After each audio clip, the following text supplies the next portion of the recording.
Hola, ¿qué tal a todos? Bienvenidos a este que es el primer video del 2022. Esperamos, primero que nada, yo deseo que lo hayan pasado bien en el 2021, que lo hayan pasado en la medida de lo posible, pues bien, y con los deseos de que este 2022 sea más llevadero que el año pasado, que estuvo bastante difícil. Y con esa confianza les deseo lo mejor para el siguiente año. En fin, ¿qué viene como primer video? Aquí se los quiero mostrar. Estos son tres elementos que me van a permitir contarles una historia que ya tenía tiempo que quería contar. ¿Por qué? Porque siempre lo he dicho que para mí lo interesante del área del reloj antiguo, del reloj de antaño, es justamente la historia que tiene cada uno. Y quiero hablarles de esta pieza que ya mostré en un video corto, en un video de esos sencillitos rápidos, en los que no abundo mucho, nada más imágenes, para que se aprecie la pieza. Bueno, voy a hablar en esta ocasión de este reloj suizo marca Fiel, una marca de tantas que desaparecieron en el mercado con el tiempo. Pero todo esto tiene su propia historia. Vamos a remontarnos entonces, esta historia es familiar, personal, y nos remontaremos a aproximadamente, tengo esta reproducción de fotografía, no encuentro la original todavía, pero por ahí anda. En esta reproducción les mostraré. Aquí tenemos varias generaciones de lo que es mi familia materna, originaria en su mayoría de Guanajuato, México. ¿Qué tenemos aquí? Pues sobre todo quiero destacar la historia personal de este reloj que llevó en la muñeca, que en su momento, mejor señalo con esta otra pieza, este pequeño bebé que está aquí, este pequeño bebé es mi abuelito, mi abuelo que nació en 1912. Esta fotografía todo parece indicar que fue aproximadamente tomada en 1915. Familia modesta, familia de recursos pues, un tanto limitados. Sin embargo, siempre se gozó de una familia, de presumirse como una familia unida. Aquí tengo entonces abuelo, tíos abuelos, bisabuelos e inclusive tatarabuelos. Pues esto nada más es para darnos una ligera idea de lo que puede llegar a ser la historia de un reloj en el pasado de una persona en específico. Y en este caso, les comento, este bebé de aquí, que en ese tiempo tendría unos 3 años aproximadamente, pues como les comentaba, nació en 1912 mi abuelito, y esta foto data de aproximadamente 1915. En pleno pues movimiento revolucionario ya en México. Notamos elementos muy típicos de la gente en ese tiempo en el Bajío. Pues las mujeres con vestido largo, niños desde niños usando un zarapito, o como le llamamos aquí, una especie de cobija pequeña, zarapito. Y bueno, obviamente gente muy religiosa en ese tiempo. Notamos con esos implementos. Eran tiempos muy difíciles. En fin, ¿qué sucedió con este niño? Creció, pasó el tiempo, se hizo adulto y conformó una familia. No los aburro con esos datos que no vienen al caso. Lo único que quiero enseñar ahora es la historia de este relojito, de la marca Fiel, como ya les he dicho, una marca ya desaparecida, y que es muy interesante a mi modo de ver. ¿Por qué? Porque pues este reloj, mi abuelo lo compró en Estados Unidos, ya adulto él. Y tiene una historia interesante, ¿por qué? Porque pues aquí nos remontamos a la historia en general, que también implica la historia de un reloj de este tipo. ¿Por qué? Déjenme les platico que en los 40, a inicio de los 40, estábamos en plena guerra mundial, ya había iniciado la guerra mundial, entonces estábamos en la Segunda Guerra Mundial. Estados Unidos tenía fuerzas armadas esparcidas en muchos lugares de Europa. ¿Qué sucedía? Que la fuerza de trabajo de Estados Unidos, los jóvenes de su momento, los encuartelaban, los enrolaban en el ejército y pues se iban a la batalla. ¿Qué sucedía con las fuentes de trabajo en Estados Unidos? Pues que la mano de obra en capacidad productiva no tenían mano de obra para realizar labores, sobre todo en el campo en ese tiempo. Y en la industria también en general, pero sobre todo, insisto, en el campo. ¿Qué sucedió? Que el gobierno de Estados Unidos firmó un tratado con México. Ese tratado fue un programa que se implementó entre los gobiernos de Estados Unidos y México y se le llamó bracero. ¿Por qué se le llamó bracero? Bueno, porque a los braceros, un bracero es alguien al que se le conoce por ser trabajador del campo. Es un brazo de trabajo. Entonces, ante la escasez de mano de obra en Estados Unidos, pues por eso solicitaron mano de obra, aunque no fuera calificada, de México. Y mi abuelo fue una de tantas personas que logró tramitar un permiso especial para irse a laborar a Estados Unidos, al campo. Pasaron los años y mi abuelo tenía esa costumbre de ir allá por contrato, trabajar y después por temporada regresar a México, a su estado natal, a Guanajuato, para sobrellevar las situaciones con la familia, con mi mamá, mis tías. Era una familia numerosa y tenía que estar a cargo tanto del trabajo allá como en las temporadas que allá descansaban, invierno, venir a México y pues estar aquí al tanto también de la familia y de las ocupaciones en casa y en tierras que llegaban a tener. Sucedió que fue así que a lo largo del tiempo, con los años, pues mi abuelo pudo hacerse de recursos y este reloj fue muy importante hasta donde sé para él. Este reloj me lo regaló mi tía Elena, hija de él, la segunda en la familia. Me llamó en una ocasión y me dijo, mira, te voy a dar dos cosas muy importantes para ti, porque eran de tu abuelo. Le pregunté qué eran y me enseñó en primer término lo que enseguida voy a mostrar. Esta pequeña moneda que yo conservo desde que tenía 17 años.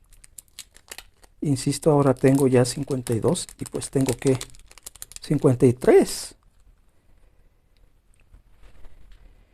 Déjenme mostrarles. Es una pequeña monedita de plata. En el anverso tiene el águila mexicana, con la leyenda República Mexicana. Muy gastada esta moneda. Aquí el gorrito frigio, como le llaman. Y se le llamaba genéricamente a todas estas monedas, monedas de resplandor, porque parecía que resplandeciera atrás rayos solares o algo similar. Con la nomenclatura, indicación de que era de un cuarto de real, la G que era de la Casa de Moneda de Guanajuato, y el año 1850. Iniciales de la persona que grabó. Y esto es lo importante, una moneda de 1850. Ya estamos hablando de 172 años. Pero después de esa moneda, que de por sí con eso yo me quedé con el ojo cuadrado, como decimos aquí en México. Después de esa moneda, lo que me dio fue justamente esta pieza, este reloj. Y me dijo que él lo había comprado en Estados Unidos en los tiempos que él trabajaba como bracero allá, que representaba pues un gasto en su momento oneroso. Y sí, no lo dudo, pues en la labor de campo no se pagaba tan bien como uno puede pensar desde siempre. Bueno, es el caso que me dio este reloj ha aguantado conmigo desde entonces. Entonces estamos hablando de ya 36 años que tiene que me dio este reloj. Y aquí sigue el reloj. Pues lo conservo con mucho cariño, no lo uso fuera de lo que es la casa o en algún evento especial por obvias razones. Un reloj, siempre he dicho, no vale por el costo material, vale por lo que representa para nosotros. Y este reloj, pues fue un reloj que en su momento mi abuelo lo compró seguramente con mucha ilusión. Para los años que tiene, vemos que no está muy gastado. Y pues eso es lo que yo quiero conservar como legado familiar. Un brazalete que hasta donde sé pues, es el de la época y ese que tenía este reloj desde que mi abuelo lo compró.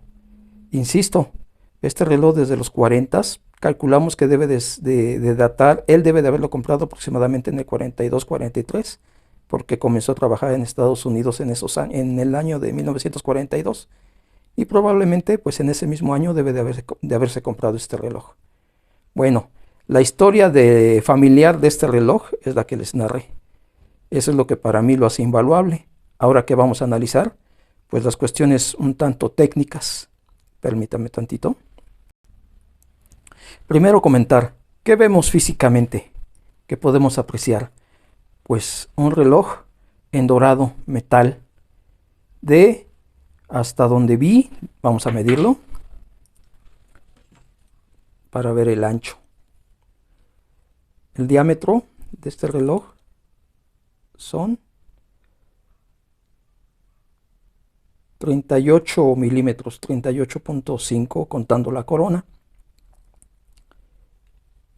De poste a poste, bueno, en lo largo, 45, 40 y, 46 milímetros prácticamente. Y un espesor, un grueso de 8.5 milímetros. Esos son las medidas de este reloj Fiel.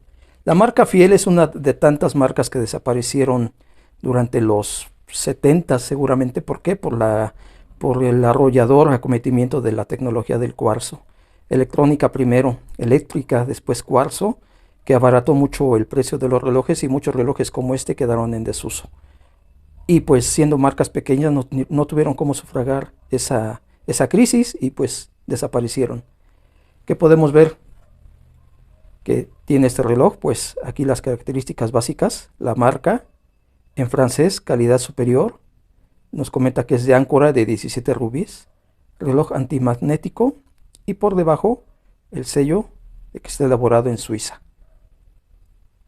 ¿Qué otras cosas podemos apreciar? Pues que tiene un dorado bastante todavía bien definido y un pequeño, déjenme enfocar,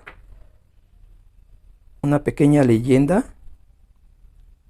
Se me complica la iluminación.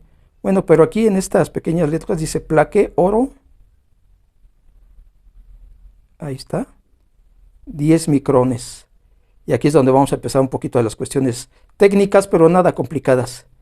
10 micrones, el plaqué, pues es como ya comenté, está en francés toda la tipografía. Y plaqué, pues es el indicativo en francés de chapa, es el indicativo de que es un reloj con chapa de oro, está chapado. Entonces, y el grosor de esa chapa es de 10 micrones. Un micrón, no quiero aburrirlos, un micrón es una milésima parte de un milímetro. Eso nos indica el grosor de la capa de oro que tiene. Y 10 micrones es una capa modesta, pudiéramos decirlo, de carácter medio. Sin embargo, pues aguantadora. Vemos el cuerpo del reloj, que consta pues del bisel, mica, plexiglas, abovedada.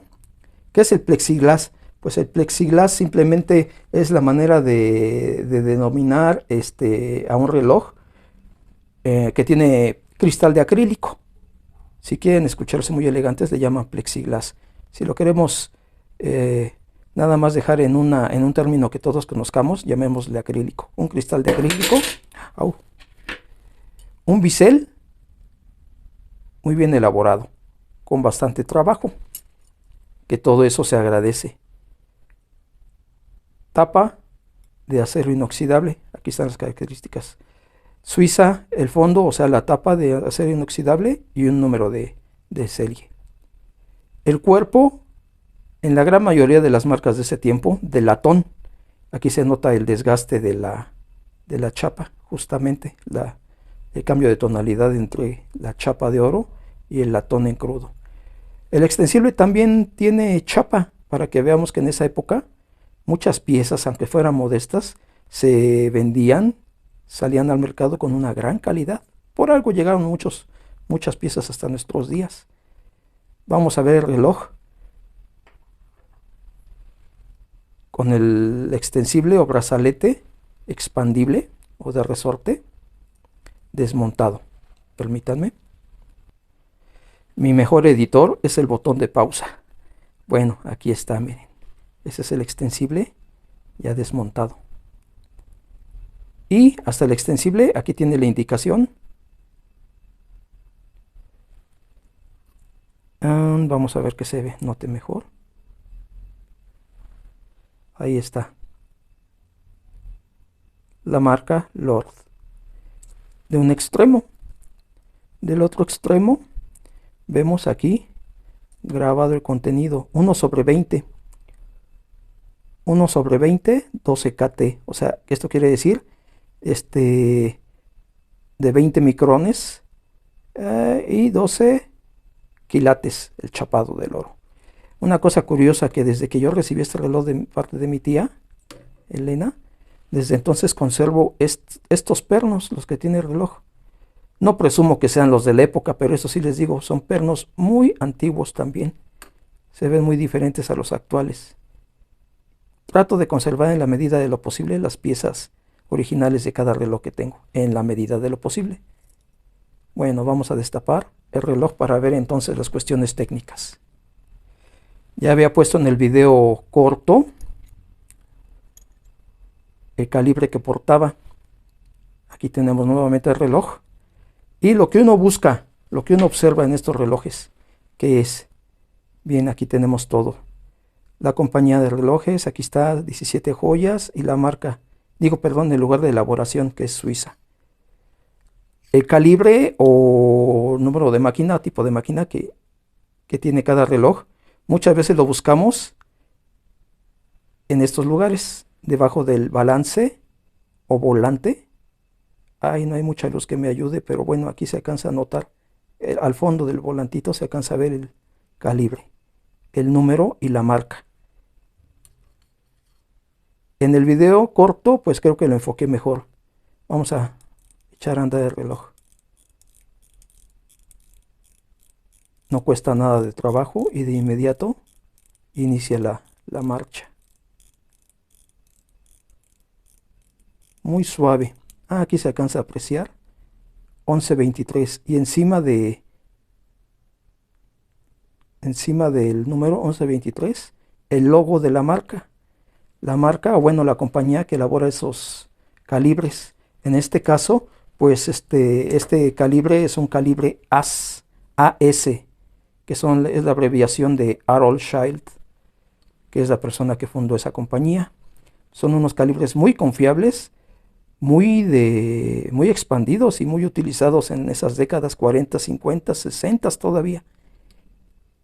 Y lo portaban muchas marcas de relojes. Bien, ¿qué características tiene este calibre? Este calibre, les puedo decir que es el AS 11:23, que también salió marcado en muchos relojes como 11:24, pero es el mismo prácticamente. Vibra, lo que llamamos vibraciones o alternancias, que son las que marca el volante, vibra a 18.000 alternancias por hora, o sea, 2.5 hercios. Haré videos, yo creo, con cápsulas pequeñitas informativas para entender eso. Esto quiere decir que el segundero, un reloj de 18.000 alternancias por hora, era la frecuencia más común en esas décadas de antes de los 70s. Y pues, ¿qué quería decir esto? Que cada segundo, permítame dar vuelta, este es el segundero pequeño, es decir, la distancia, o si tuviera una aguja segundera larga, entre uno y otro indicativos del segundero, de los segundos, contaríamos 5 pasos. Es decir, una máquina que vibra a 18.000 alternancias por hora da 5 pasitos o 5 brinquitos entre cada segundo. Tiene una reserva de marcha de 40 horas. Y pues es lo que puedo comentarles de las cuestiones un poquito técnicas del reloj. Un reloj, insisto, muy bien conservado, un reloj que para mí es un legado enorme, a que le tengo muchísimo cariño y que es irreemplazable porque forma parte de la vida de mi abuelo materno. Tengo un par de piezas de mi papá también, con su historia respectiva. Bueno, una de ellas sí tiene una historia personal, la otra no la tiene o nunca la supe. Mi papá ya falleció y pues no sé las condiciones en que llegó el segundo reloj que yo tengo de él a sus manos. En fin. Eso es lo que quería mostrarles. Bueno, un detalle nada más auxiliar.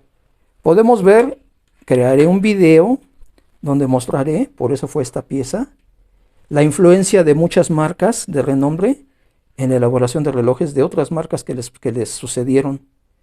Esta marca, por ejemplo, Oberon. Oberon, aquí vemos un estilo muy similar, con unos numerales, unos estilos de número muy parecidos, no iguales, pero sí muy parecidos. La estructura del reloj es similar, aunque este reloj ya es de los 50s. De veras, no se me olvidó comentar, este calibre, el AS 11:23, se comenzó a fabricar en 1940. Y yo siempre comento, esa es la fecha de fabricación de la máquina. No necesariamente es la fecha en que el dueño original lo habrá adquirido o lo habrá iniciado a usar. Este reloj quiero pensar que mi abuelo no lo usó mucho tiempo, porque en realidad no está muy desgastado. Entonces, pues si comparamos este fiel con este Oberon, Aquí está. Podemos ver la diferencia entre cómo está uno cuidado y el otro mucho más maltratado. Este Oberon era una fábrica, una compañía más modesta, aunque creo que también más conocida, ¿eh? Curiosamente, también le vemos cuerpo de latón con la chapa ya desgastada y... ¡ay! A ver, déjenme dar cuerda. Ahí está, ya también funcionando. El chiste de un reloj, por muy viejito que sea, es que funcione. Aunque de pronto no pueda dar la hora exacta, pero que funcione. De eso se trata esto. Si no, no tiene caso. Sería para piezas. Y claro que también el reloj tenga un nivel decente de conservación. Este reloj, a pesar de eso, tiene una conservación muy decente. Bueno, permítame otro detalle que explico enseguida. Otro detalle que a mí me gusta, y es a lo que yo le llamo los intangibles. Bueno, en este caso no es intangible, es algo muy palpable. ¿Qué tenemos? Una estructura de caja que no está elaborada en una sola pieza como ahora todos estamos acostumbrados. Antes lo más común era que los relojes constaban, de 3 piezas: bisel, caja en sí y tapa. Eran 3 partes. Se podía destapar la tapa, quitar para darle mantenimiento a la máquina. Era muy sencillo también darle una limpieza a las esferas. Vamos a intentar mostrar un poquito cómo se le puede hacer ese proceso a este reloj. Y para eso tenemos esta pasta mágica, Plastiloca le decía yo antes, conocida como Ródico. Esta pasta es extremadamente adherente. ¿Para qué se usa? Pues generalmente se usa, bueno, yo la utilizo para quitar impurezas de las esferas de los relojes. Impurezas también de las manecillas, pasándolas suavemente. Puede uno limpiarla y quitar basuritas, polvos, cuestiones así que llegan a veces a interferir con el funcionamiento, o simplemente para dar más estética. Esta es nada más una pequeña semblanza o muestra de lo que se puede hacer con esta pasta Ródico. Podemos ver cómo frotándola suavemente no daña la esfera, no daña la tipografía.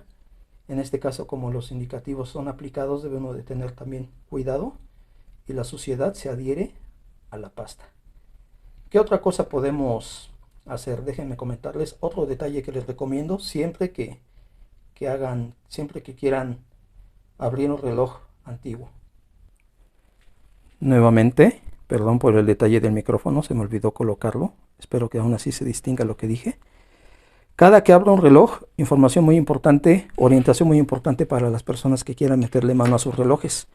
Después de abrir un reloj, así sea por un par de segundos, les recomiendo busquen estas bombitas que son bombas de aire. ¿Por qué? Porque hay impurezas que cuando uno destapa un reloj pueden quedar volando, impurezas invisibles a los ojos. Yo cada vez que abro un reloj, antes de volverlo a cerrar, le doy una pasada con esta bombita para quitar impurezas que tuviese la esfera. También a la mica, no está por demás. ¿Por qué? Porque luego esas basuritas o esas partículas se pueden quedar pegadas. Todo bisel, toda tapa. Bueno, estoy dando muchos datos, disculpen, pero pues mejor voy a hacer cápsulas pequeñas. Toda tapa tiene una pequeña, no sé cómo llamarle, un chaflán, muesca o una pequeña ranura en donde insertar la navaja para abrir la tapa, el bisel o lo que fuese en cuestión. Esta siempre traten de ubicarla para no maltratar ni el arillo ni la tapa, es decir, ni el bisel ni la tapa. Aquí notamos cómo está muy bien indicado. ¿Qué hago yo? Siempre ese extremo que está en chaflán, como decimos, es el que pongo a un costado del reloj para poder destaparlo y no dañarlo en la próxima ocasión. La tapa también mantiene esa situación. Aquí vemos muchas rayadas que yo no le di. Eso quiero aclarar, yo no le hice esos rayones. Aquí está la tapa muy maltratada, pero porque en su momento batallaron o no tuvieron la herramienta adecuada. Ahí está, haciendo presión. Vemos, ubicamos esa tapita, esa muesca. Ahí se nota. Y los relojes antiguos lo tienen justamente para eso, para que cuando abramos la tapa no lastimemos el reloj. Nuevamente, si lo abrí, tengo que soplarle.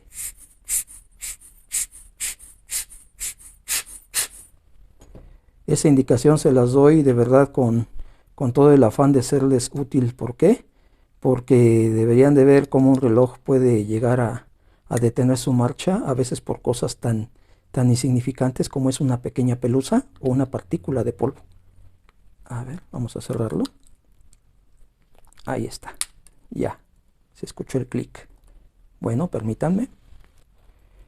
Y en fin, amigos, muy revuelto el video como siempre, pero pues yo los hago como si estuviese platicando con ustedes personalmente. Si me los encuentro y un día empezamos a platicar de relojes, voy a platicar tal como lo estoy haciendo aquí. No me interesa a mí, bueno, no tengo todavía ni la habilidad ni tengo el interés de editar videos y unas imágenes sorprendentes. No, a mí me interesa platicar. Me interesa sembrar la semillita nada más de la curiosidad para que pues emprendan un camino que es muy interesante. Relojes que no nada más son piezas mecánicas, son piezas históricas.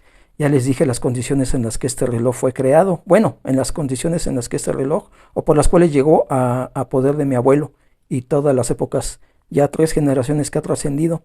Y este otro reloj, Oberon, del que hablaré en un video particular, pero nada más para mostrar cómo en ciertas épocas, en ciertas décadas, privaba o era mucho más abundante un diseño específico de relojes. Estaban unos por encima de otros. No sé a qué modelo, a qué marca o a qué línea de reloj de gama de media superior pertenezcan estos. Obviamente, este reloj Oberon no es influencia directa de este fiel, pero este fiel debe de ser influencia directa de un reloj de gama más alta. Que esas son las marcas que por algo hacen historia, las gamas altas, las que tuvieron capacidad de adecuarse a las tendencias o crear nuevas tendencias y que las marcas pequeñas siguieron. Bueno, espero como siempre no haberlos aburrido. Si no llegan a la media hora, pues ni hablar. Duró mucho este video, pero vale la pena porque yo sé que en muchos de ustedes puede haber piezas que tengan historia en el haber de muchos de ustedes. Piezas que sean de su abuelo, de sus bisabuelos, inclusive de tatarabuelos. ¿Por qué no? Relojes de bolsillo pudieran ser. Créanme que son historias muy bellas. Historias que si ustedes las buscan en su casa, las pueden encontrar. Si encuentran un reloj, pregunten a los familiares, a los mayores. Probablemente ellos sepan la historia específica de ese reloj y se convertirá en algo más que un simple reloj. Con toda mi familia, les digo hasta luego. Hasta el próximo video.